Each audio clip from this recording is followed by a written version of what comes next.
Hello, beautiful people. Welcome to episode 2 of the You're So True podcast.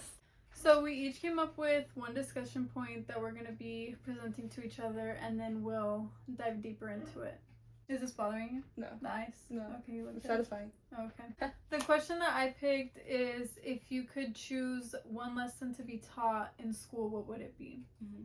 I would pick trauma, because I feel like not enough people are educated on what it is and their own traumas, and it affects the way that they bring themselves into the world and just how they treat everybody. So I feel like that's such a huge topic that people could really benefit from. And even me, like I didn't know anything about my childhood traumas affecting me now or changing the way that I am. But even in like my relationships and the way that I reacted to certain things, I feel like the way that I was treated as a kid kind of came out, and I didn't know that affected me, because I didn't realize it was like considered a trauma. Literally. You're just like, this is how I am. Yeah. Growing up, when I heard about trauma, I would think things like a car accident, divorce, death, things that are major or traumatic. Right. Like things that you'll definitely remember. I never thought about the way that I was raised, or things that happened in my friendships growing up, anything that was sort of minor, but it's not minor because it still can be considered trauma. Exactly. And it affects the way that you present yourself in the world. There's so much that I thought I was crazy for, or that I didn't think there was an explanation for. But if I would have known about trauma, then I'd be like, oh, this is my trauma. That event was traumatic for me, instead of being like, why the F am I reacting like this? Why is this affecting me in that way? Why is that my reaction? And just kind of give me the self-awareness to even start building myself better. Start healing those traumas so that I'm not the way that I am because of them. For example, when there would be conflict at home, there would never be an apology. So immediately in my first relationship, when it was time to apologize, I didn't know how to go about that, because I was just like, oh, we're just going to keep brushing it under the rug, brushing it under the rug. But that's not okay, because that festers up and eventually it all comes out. Yeah. I wish I would have learned about how to work through that, so that I knew things that were healthier in situations that I felt my trauma was coming up. I agree with that, definitely. And yeah, it sucks that that's like a luxury that you only get if you can afford therapy. Like, that's just insane. But also, if they were just to teach about like mindfulness or meditation, I didn't know about, like, for example, the yoga nidras. I had to learn about that on my own, doing meditation videos, and then eventually that popped up as a form of meditation. I feel like Toll's kind of low-key scratched the surface with like the peace corner. Oh, you didn't have that in your room though. No. Did you? But you had like the sand thing. Yeah, we did have the little sandbox, which is like meant for like peace. But even when I feel like I was taught about like meditation, they never explained, oh, this is what this is for. Exactly. This is how it will help. This is why we're doing it. Yeah. You know, it was just kind of like, in my child brain, it was like, oh, they just want us to be quiet. Yeah. Like, it wasn't... And that's true, they do, because I feel like the reason why we don't get taught these things in school is because they just want us to grow up and work. Like, they don't really care about... They don't want us to be focused on other things. They just want us to be focused on learning so we can do things for the world and everything like that. Yeah. But they don't teach us how to take care of ourselves. Yeah. They teach us how to be built to care for the world. Yeah. And not even that, because the world isn't making money 9 to 5. Exactly. Like, not the world isn't, oh, take care of your environment. Because, like, even with the way that you're not supposed to, like, throw your gum away because birds could choke and die on it. I didn't know that. What do you mean throw it away?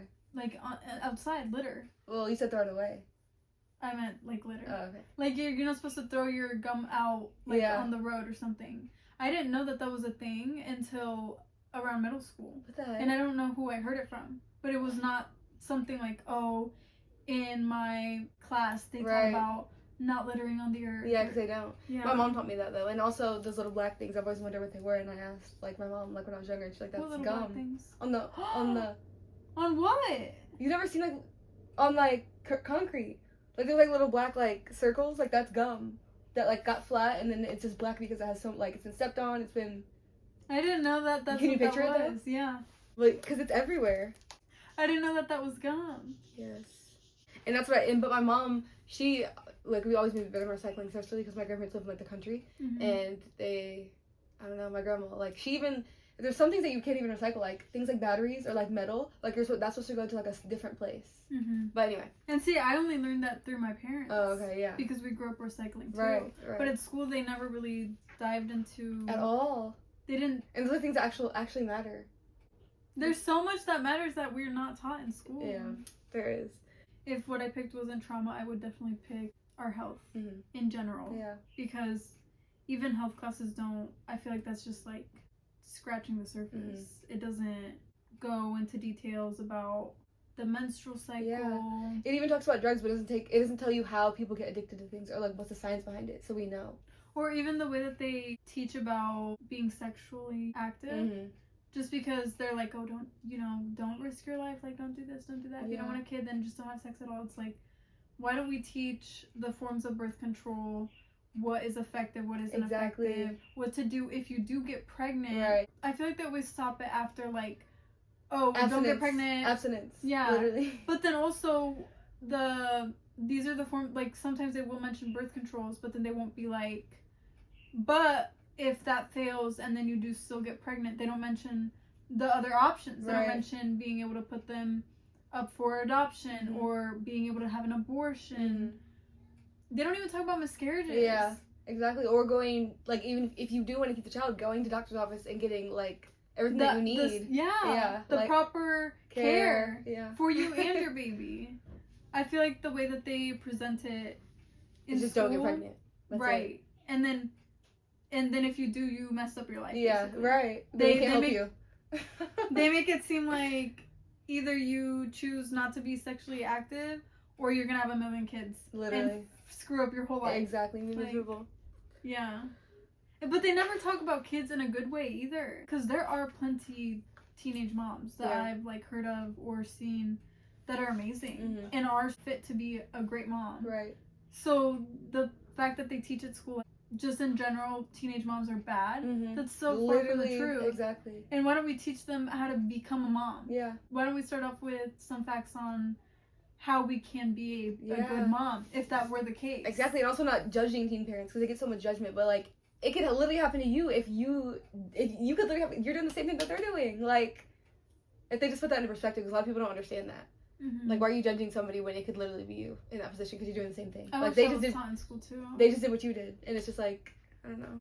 Yeah, my mom would always say to put myself in other people's shoes to make myself. Well, that's also why I'm so empathetic. Because it's like. Well, that goes into my what I want to teach in school because it was going to be empathy and kindness because I feel like that's really not taught. It's not. Like it's literally left up to our parents to teach us our morals and what's right and wrong, and that's really like not. That sometimes is not okay. A lot of parents don't even know what it is to be right and wrong. And I feel like if we were taught that in school, for one, that would help with school shootings. Because if you obviously have a kid who's in a class and isn't doing well in that class because of empathy, kindness, they don't get the points or they like show signs of not even displaying having empathy, then that would be like a telltale sign. Yeah, get them a psychologist, get them into the office, like get them, I don't know, like evaluated for that. And I feel like that would help. And then for two, I just feel like the world would be a way better place if we all, got taught that in class. But I really didn't get the time to think about like why. I was just like... Well, I guess I didn't really think about... I just shared my example, but I didn't teach about... Because I was about to say how would that be taught? How would you want to be taught about kindness and just... For that it would be like giving scenarios, just like any other class. Like, answering...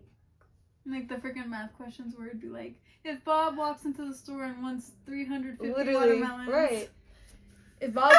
Because I literally in my student success class that I had, they had us like, there was like a situation where these two people were presenting for their company, and it was like a story about how like the woman came in and she threw her papers on the desk and she was like, Joe, I can't do this anymore, like this is just too stressful, I can't do it, it's just too much work. And then he was like, no, like come back, like come do this, we can do this, like we have to. And then she ended up like leaving, and it was like rewrite the story in a way where they both exhibit emotional intelligence and do everything that they're supposed to do and get the deal, whatever. And so it'd be things like that. So like rewriting what people can do in certain situations to exhibit emotional intelligence or exhibit empathy, like, and just giving them scenarios and just teaching them like put yourself like you said, put yourself in their shoes, and things would just be different.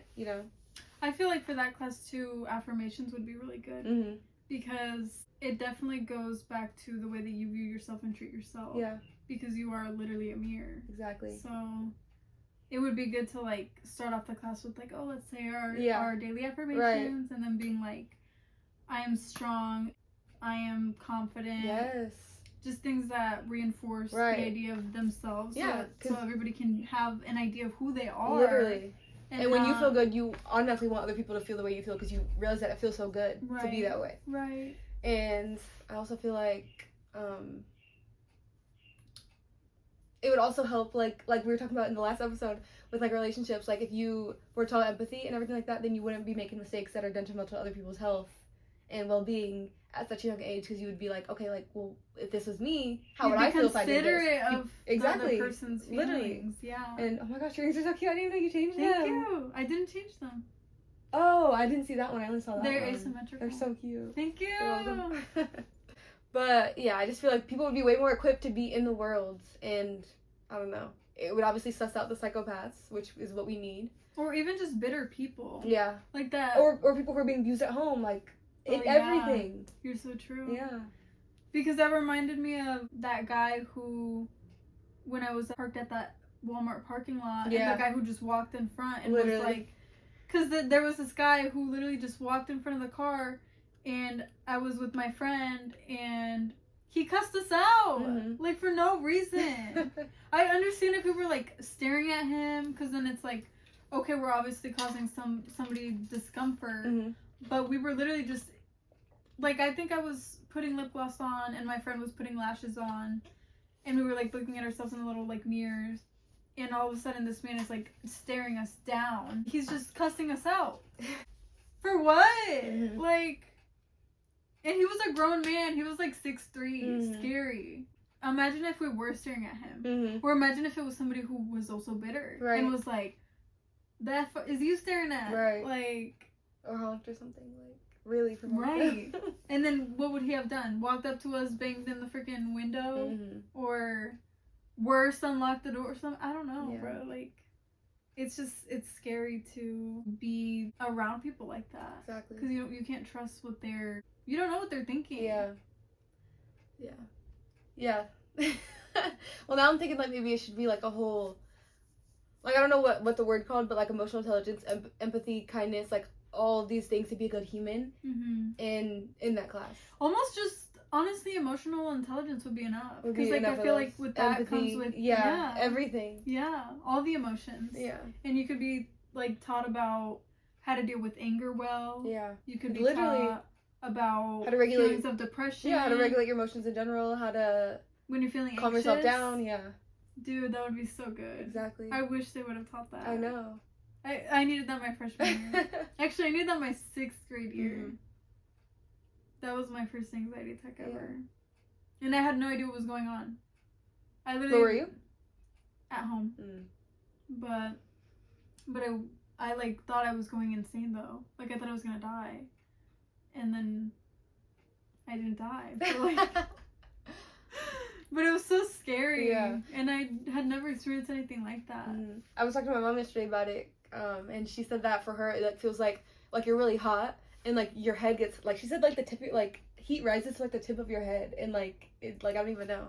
And I was like, is that like, do you see what she's saying, or is that just a different experience? Yeah, I do see what she's saying, but I'd almost explain it as a wave of like dread. Like, well, because I think when I think dread, also I think I attach dread to the feelings of like that wave of heat and then feeling suffocated, like super stuck, and then like all that tension in my body. So I assign all those like bodily sensations with dread. Yeah. So I do see what she's saying by that. Yeah. You just feel suffocated and like you're gonna die, and your heart. Yeah. We don't need to get into it. It just feels so bad. Yeah. You've never had one? Have you? I don't even think I've been close to having one. Really? Ever? I've never had like that anxiety where I'm like, I need to go home. Like I've never even had that. Are you for real? Yeah. You are so lucky. You're so blessed. But I feel like at some point I probably will. Because my mom only had 2, she said, and it was both when she was pregnant. So. Did she say what triggered her? I know it was stress, but I can't remember what. Wow. That's actually crazy. Mm-hmm. The wedding I was in 2 months after my grandma passed away, I was not in the mental headspace for it at all. Mm-hmm. And I kept telling everybody, I was like, I can't be in this, like, I'm sorry. When my mom asked me, I was like, I can't, like, no. Like, I'm not in a headspace to where I feel like I could be reliable or show up and present myself as who I am. Right. You know, all I wanted to do was sleep. I didn't even want to be alive. Yeah. Why would I want to be in a wedding? Exactly. So I told her, I was like, no. And then she was like, well, it would mean so much for her. Like, she really wants you to be her maid of honor. Mm-hmm. And, like, I felt guilty, you know? I felt like, okay, I feel like I need to do this then. Yeah. You know? So you did? Yeah, Wow. I did it. And I, like, immediately just, like, I knew my boundaries. Mm-hmm. So, like, I should have stuck with no, but the day came and I was like crying for like an hour before we left. I just remember brushing it off as like, because my mom was like, why are you crying? We haven't even left. Like, what's wrong? And I was just like, nothing. Like, I'm just emotional. Mm-hmm. Like, this is a big event without my grandma. In reality, I felt so anxious. I didn't want to go. Mm-hmm. I didn't want to be around all those people. And I felt very, just the way that I felt when I first told my mom I didn't want to be in it. Because I knew that I didn't feel ready mentally, emotionally, in any way at all. I still said yes, so I went and I drove. It was like an hour away. That was actually the furthest I drove with my mom too. The drive was 1 hour long. My mom didn't want to drive because she just doesn't like long drives, so she made me drive. And I took Dramamine, is that? I took motion sickness medicine because I had like anxiety around being in the car for that long. Mm-hmm.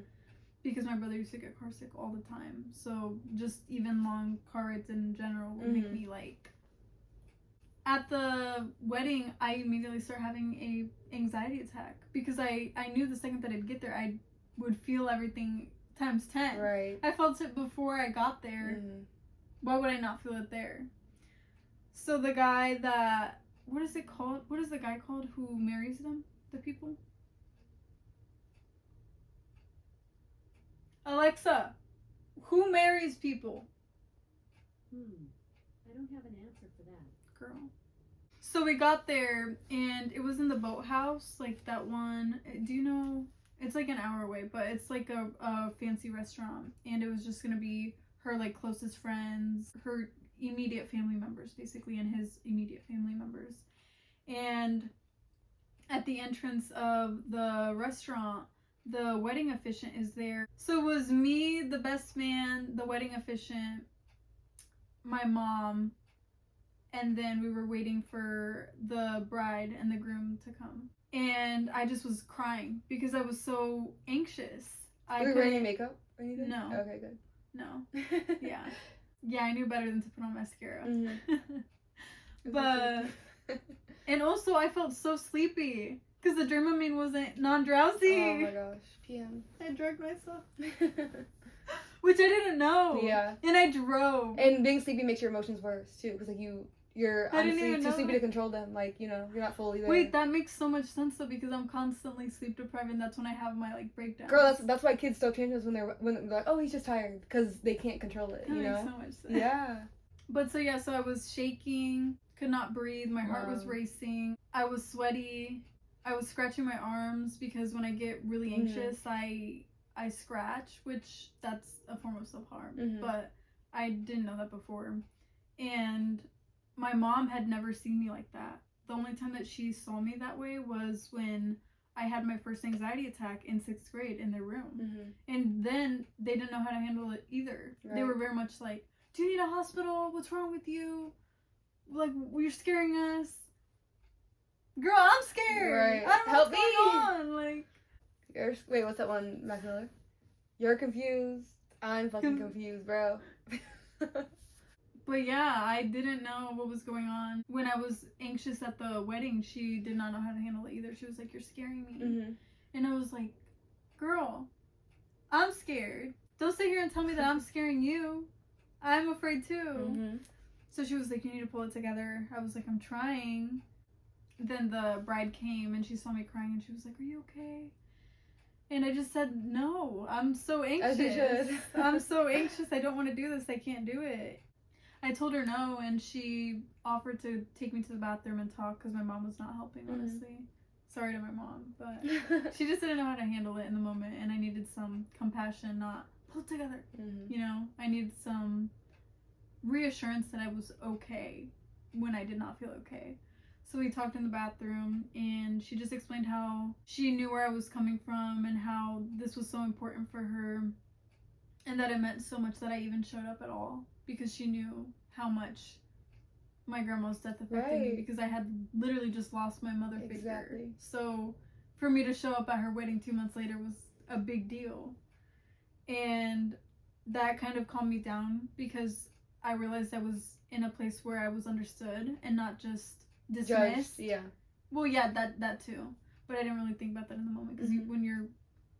Well, actually, people do think about being judged in moments like that, but I did not care. All I cared was that I don't feel okay and I'm gonna die. Right. Which I obviously didn't. But I calmed down a little bit after that, and she just kept reaffirming. She was like, "You can do it. Like, if I can do it, you can do it. We can both just walk down. Like, I'm nervous, you're nervous, it's okay."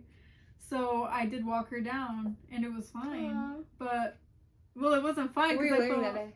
The blue dress. Oh. From your quinceañera? No, the blue... Wait, no, that was too much. For a wedding. Yeah. That blue sparkly dress. Which one? I'll show you. Oh, okay. Yeah, and she literally got it fit for me too. Period. Like, we went to go pick it up at the mall together. She told me to pick out any heels I wanted.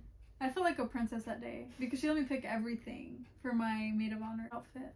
But I didn't know that it was that much planning. Like, the way you made it seem, I thought that you just like showed up to the wedding, but you were in it. But obviously you had to get a dress. Because you were a bridesmaid? I was her maid of honor. Oh, wait, what was your mom not? If she's your mom's friend. She wanted like a daughter figure to do it, and her daughter was in Colombia. Oh, okay. Cute. Yeah. So I was like her daughter that day. Yeah. I love that. But after the wedding was over, oh yeah, I forgot to mention, the wedding officiant just watched me. Which in the moment I didn't really care about, because like I said, I wasn't worried about being judged. But he was just watching me the whole time, not saying anything. I mean, what can you say? But still, like, I didn't realize he was attentive to what I was saying and doing. And after the wedding was over, he congratulated the best man and told him how great of a job he did. And then he looked over at me and looked me up and down. Yeah!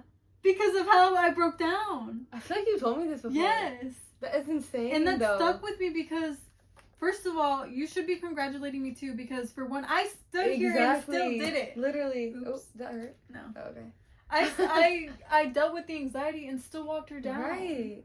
This man did not even shake. Exactly, and I hate that, because he obviously does that a lot, so he was just like he was like, oh, like, you know, like, I don't approve of that. Like, yeah. Like, that's not what you're supposed to do, but it's like, excuse you. Right. That's crazy. And it just made me feel so bad, because I already felt so guilty that I was even that way on somebody's special day. So for him to look me up and down, and after he congratulated the best man, made me feel like crap. I felt so guilty. Yeah, I hate that man. I don't hold it against him. He doesn't know any better, but... He does. He just... To be ignorant like that, there's no way he's emotionally intelligent. There's no way he has a clue. He probably knows better, but he doesn't do better. I guess that is what being ignorant is, but I do feel like he has to not have personal experience in anxiety or anything difficult emotionally. Yeah. Because for you to treat somebody that poorly, just the way that he made me feel was bad. So... Intentionally. Right. Because to look me up and down after you just congratulated the best man, how do you think that's going to make me feel? Right. That's like me coming into this room and say you're here with your best friend, and I'm like, oh, Lena, you look so pretty and gorgeous. And then I'm like... Right. Like, what? That's going to make your best friend feel like crap. I felt like crap. It was so bad. After it was done and we got to sit down, I was so tired. For one, the Dramamine, drugging myself, and then number two, after I got done bawling. Right. So, And I didn't even eat my food. Yeah, I feel like you did tell me that before. Mm-hmm. But not to the full extent, like you just told the whole story. Like I just remember you saying that you had not asthma attack. Anxiety attack. And then he looked you up and down afterwards. Yeah. Do you? No. Yeah. People are so cruel. Right. And like imp. Right. But it's just as easy as putting yourself in their shoes.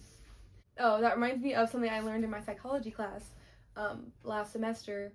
And it's about people attributing people's behavior to the characteristics when it's other people, but when it's them, they will attribute their behavior to situational factors. So, for instance, if someone's like being a terrible driver in public, well, of course they're in public because they're private. So, for instance, well, they could be alone. True. On a street where there's no. You're right. Okay, I don't know how you're gonna edit this. This is gonna be hard. The shackles of light, please. But imagine you're in traffic and someone's zipping through and then like runs a light. Stop. Gotta laugh. You can't laugh.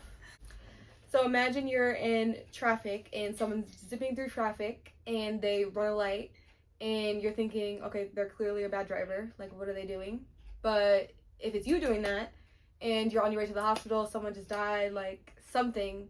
In your situation, if you're doing the same thing, but you're late to work, someone's in the hospital, those are what you are going to blame your behavior on. And that can be the same for other people. The same thing could be applied to that person who's zipping through traffic. But obviously, because it's not you, you're assuming that they're just a bad driver. So it's just like that. So with empathy, we naturally assume the worst. Yeah, we naturally assume the worst for other people. But with us, we give ourselves the benefit of the doubt, which is what we should already be doing in other cases. Not all of them, but most cases. But we just don't, because that's our nature. But I feel like we should be taught to reverse that. Mm-hmm. Which that makes me think about the way that things in my trauma class would be taught. Mm-hmm. Because I would, for one, want them to teach what trauma is, what trauma could look like. Because I didn't know what it was specifically until I got older. Mm-hmm. But I'd like them to teach about ways that neglect, abuse, even emotionally, physically. Which I feel like we did probably touch trauma in school. Like, I can imagine, like, reading the textbook, and I can see trauma bolded and underlined. You know how when it's, like, the definition of, like, it's in the book. But I feel like they don't touch on it. They just say, this is what trauma is. Next topic. Right. You know? Right. And if you look for it the same way that one sound on TikTok, it's like, if you look for it, I'll find that love actually is everywhere. Right.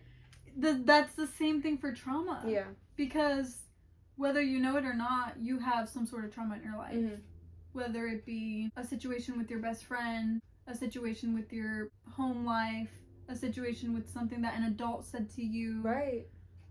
Something a teacher did literally in, like, first grade. Right. That stuck with you and changed the way that you interact with the world. Mm-hmm. Or the way that you react to certain situations because of that specific situation. It's something that your body was like, oh, I can't deal with this in the moment, it's too much. Mm-hmm. And then it just went unprocessed. And then later on, when that gets re-triggered, you're gonna act the same way that you did in that moment, be like, ooh, because you don't know what to do, just like you did before. Right. You didn't ever get through it. And you think that that's something like, oh, well, when you're a kid that makes sense, but even something that could traumatize somebody else might not traumatize you. That could be the way that they just deal with it. Right. And it kind of makes sense because, like, when you are a child and something bad happens to you, if you did not do anything in that moment and you just, like, you didn't react, if the same thing happens to you.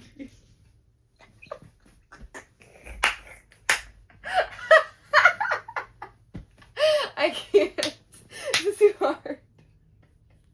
My brain's messed up now. I'm sitting next to you like SpongeBob and Patrick where they're like 45.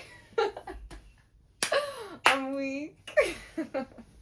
So that makes sense because if you go through something hard as a child and your response was to not react and just not be able to process it in that moment and just move on, if the same thing happens in the future, your brain realizes that when you did that when you were younger, that is how you survived. So it goes into survival mode and just says, like, what did I do back then? And if it was nothing, you survived it, so why not do nothing right now and still get through it right now? So I feel like that also makes sense with that, you know? But if you were to react in a really negative way, then your body's going to, the body keeps the score. Yeah. Sorry guys, my phone got full of storage, but we cleared it up and we're back, and we realized that my question actually took up most of this podcast's time, so we're gonna have to make another episode for Lena's question next time. Oh, I was talking about the way that trauma needs to be taught definition-wise. Yep. Because we don't really know what it looks like until it's our own trauma. And even Wait, so shouldn't it be taught not definition-wise? Because... Well, by definition, I mean diving deeper into what it could be. Oh, okay. Like... I thought, like, situation-wise. Situational. It depends on the situation. Yeah, that too. But I feel like that ties into the definition. Oh. Because trauma could be defined as anything that makes you freeze or react. Basically anything that makes your nervous system be in a fight or flight mode and your brain gets stuck in that moment thinking it's unresolved because you didn't deal with it well. For example, my trauma with throw up and puke, because I, in the moment, was not treated the way that I needed to be treated or reassured, like, oh, you'll be okay. Right. My brain gets stuck in that moment and thinks that that's life or death. Yeah. Because I felt stuck in that freeze mode and didn't get the help that I was seeking as a child. Exactly. So now, whenever I'm presented with any situation, my body instantly is like, freeze, like, fight or flight. Yeah. If we're taught more about what trauma could look like in our own lives, it would make it a lot easier for us to be self-aware. Right. And then work towards healing those traumas to be the best version of ourselves and not project our own issues onto everybody around us, whether it be friendship-wise, even being a family member. Because our whole lives, we're going to be around other people, and we want to be able to give them the best versions of us, but also be the best versions of us for ourselves and just live happy lives, or lives that we can find enjoyment in. Not even just like, oh, the goal is to be happy all the time, but just work through even hard situations without letting it break us all the way down because our trauma is like, oh, we can't deal with that, it's too hard. No, we should be confident in our ability to deal with whatever life throws at us, because we know that whatever it is, we'll get through it. Because I feel like with traumas, we feel as though we can't live it again, ever. Or whenever we're in a situation that triggers that trauma in us, we feel like we're gonna die all over again, because that moment that caused that trauma made us feel like we couldn't get through it. Even if we did, our brain is still stuck in that moment, frozen in time. And then also being able to have that safe space to talk about things that we might feel like could be our own trauma, and the teacher in that class being able to discuss certain topics without making the children feel like it's too much or it's invalid. Yeah. You need somebody emotionally mature and somebody that can be compassionate and have empathy for the children, because obviously there's going to be kids who are like, well, I stubbed my toe and I'm traumatized from that or something, you know? And you need an adult who's gonna be able to validate that experience, but remind them, you know, trauma is a little deeper than stubbing your toe, and every time you stub your toe you cry. That's not what trauma is. Like, because there are gonna be kids who ask questions that might be like invalidating of other people's traumas, or make trauma something that it's not. So that's so true. Right. Because that literally reminds me of my psychology teacher that I just had the semester before. I don't know if she didn't have experience with it, but in her presentations, it would say, it would bring up like sexual assault or rape, and that's triggering, or something like that. But there'd be no trigger warning.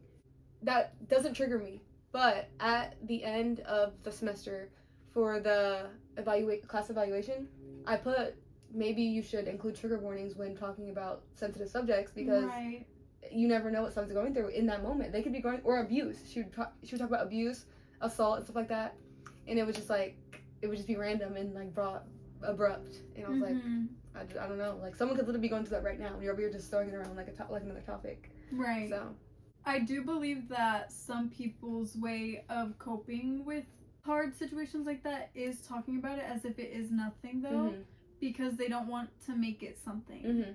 That in itself could be avoidance, though. Right. Or just their form of coping with it. And I think it should be the way that you said, where they think of other people, because it might not be the same way for them. Exactly. Somebody else could feel extremely triggered by the topic of sexual assault, and then the next person could be like, oh yeah, I got sexually assaulted and I worked through it, so now it's not something that I'm constantly, something triggered by. Right. And that's okay too. Either way is okay, but just being mindful that not everybody's going to handle the situation or the trauma the same way. So what's the best way we can cover all bases, which would just be to give a trigger warning for those who need it, and for those who don't, then they don't need it, Yeah, exactly. Which I feel like this is why they call our generation so sensitive, because we want things like that, but I just feel like that's exactly why the other generation is the way that they are. Right. That's why their traumas affect the way that they treat everybody else so badly, because their traumas were invalidated. Yeah, and I feel as though they just want us to suffer like they suffered. But we don't want to do that. Right. We're the generation that is dealing with all the pain and suffering inflicted upon everybody above us, because we're definitely more equipped with the knowledge that we need to work through our traumas, and now we actually have the chance to work through every difficult thing that they were given the excuse not to. Here we are, and they're mad, right? Because we have the knowledge, right? We're equipped, like she said. And the thing is, they could be too. They just choose not to be. They were taught not to be. Right. It wasn't even a choice. They forced it down their throats, and they swallowed it whole.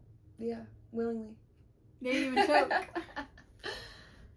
So yeah, I'd want them to touch on what trauma is, what it could look like, different tools to deal with it, and how to not let it direct your entire life. How to not let it rule every single decision that you make, so that you can live a life without pain from the past. I agree. I love that. We should make a school Girls. that teaches things like this. Well, that's the reason why I want to be a teacher. Psychologists could be those teachers. I wanted to be a teacher. Yeah. I don't really care what, this might sound bad, but as long as I can get into a classroom, I don't care what it is I'm teaching, that is automatically going to be incorporated in every single thing that I have an option for it. Free time, we're about to watch a video on what trauma is, guys. The person who I love those kind of teachers who actually cares about their students. Right. Like, you can just tell. Right. 5 minutes intermission in the middle of our tests. We're gonna meditate. I don't care. I don't care what y'all's teachers got going on. In this classroom, we meditate. In this classroom, we listen to rain noises. In this classroom, we're about to have all the windows open. I hated when I'd be in the classroom all day. The windows would be closed. And it's like, we're already in this building all day. Why are you not letting the natural light in? And why are we only... I don't know. Let the light in. Period. You sound just like her. Thank you. But I don't care what the rules of like, oh, you can't do this. No. In my classroom, we're going to meditate. We're going to be accepting of different topics. If you have a question about something else, I'm not about to shut you down and be like, this is health class. Or, because I hated when the teachers would say that too. Why are you asking me about a math question? This is English. Girl. I've never had a teacher say that. What the heck? Really? No. Well, you'd never have a teacher say you can't work on math in here, it's English class. Like if you pulled out a different piece of homework and you're working on it in their classroom. I don't think so. Really? No. They would do that all the time. Are you just like walking around checking people's work or what? Yeah. Oh. Like walking around checking what they're doing and being like, why are you working on this when... Maybe if I did, I just don't remember because it's just like a minute thing, but... Yeah. Well, for me, it's just... I guess for me it was... It didn't make sense to you. It was dumb to me. So I guess it kind of stuck with me because it's like, what? We're in school. This is a whole school. Just because I'm in your classroom doesn't mean that I'm not about to work on my other school. You're not my only teacher. Don't feel special. Just kidding. But definitely just having it be a safe space for any topic, any discussion.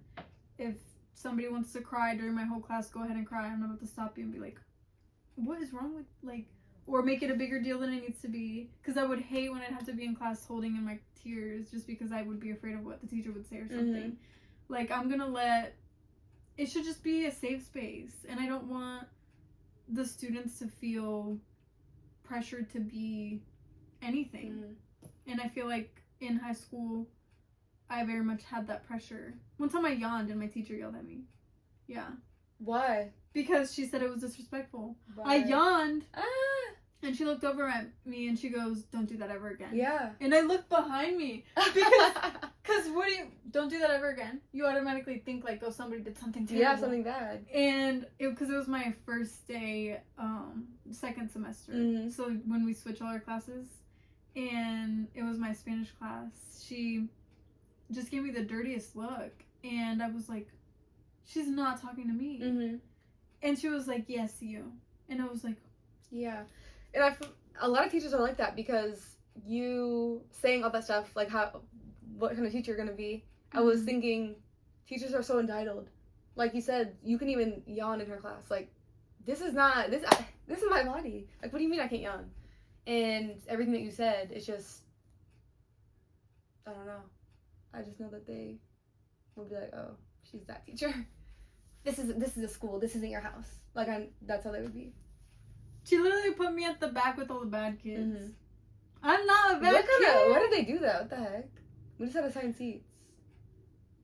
No, she had a whole row of like 5 seats at the really back of the classroom. You think she put them at the front so she could like look at them and like monitor them? No, that was like her punishment to be back there. It's like, girl, why would this be any better? If anything, we're about to all talk back here about how terrible you are. Mm-hmm. Which we weren't doing that. But and I wouldn't have done that because I'm not about to disrespect my teacher. But the way that she treated me like that just made me feel so inhumane. I was like, wow. Mm-hmm. She was like, that is so disrespectful, not in my classroom. I was like, and she snapped me back into reality too because I remember being so dissociated because I felt so anxious that day. Mm-hmm. I always hated when we'd switch over like our classes from first semester to second semester. Mm-hmm. And I was already just having a terrible day, so that snapped me back to reality because I was like, she did not just yell at me for yawning. And she did. I just want to be able to get into a classroom and teach things that will actually matter, tools that could actually be used outside in their day-to-day life that could present them with more feelings of peace, calmness, security within themselves. Just being able to love themselves in a way that the school doesn't teach you about. I agree. Again. So yeah, if I were able to choose anything being taught in school, it would be trauma, how to work through it, what it might look like for people, and just freeing yourself from living with it for the rest of your life so that you're not imprisoned by the pain of your past. Exactly. What would you call it? What would the class be? If you could pick a name. I would just call it trauma. Yeah. I like that. I'm going to trauma. It sounds like you're in the ER. Like, I'm going to trauma class. Yeah. For mine, to conclude, if I could pick anything to be taught in schools that isn't already taught, it would be emotional intelligence / empathy / kindness, and I feel like it would be called basic life skills or fundamental life skills, because I feel like this is the very least what we should be basing our life off of. So, yeah. I like that. Thank you. Going to fundamental life skills, going to basic life skills. I feel like that. I like fundamental a lot. Period. That's very... It's like life skills 101. It's perfect. Yeah. For everything that you mentioned being taught in Period. So that is the ending of episode 2 of the You're So True podcast. We hope that you guys enjoyed. Stay tuned for the next episode. We love you. Bye, beautiful people.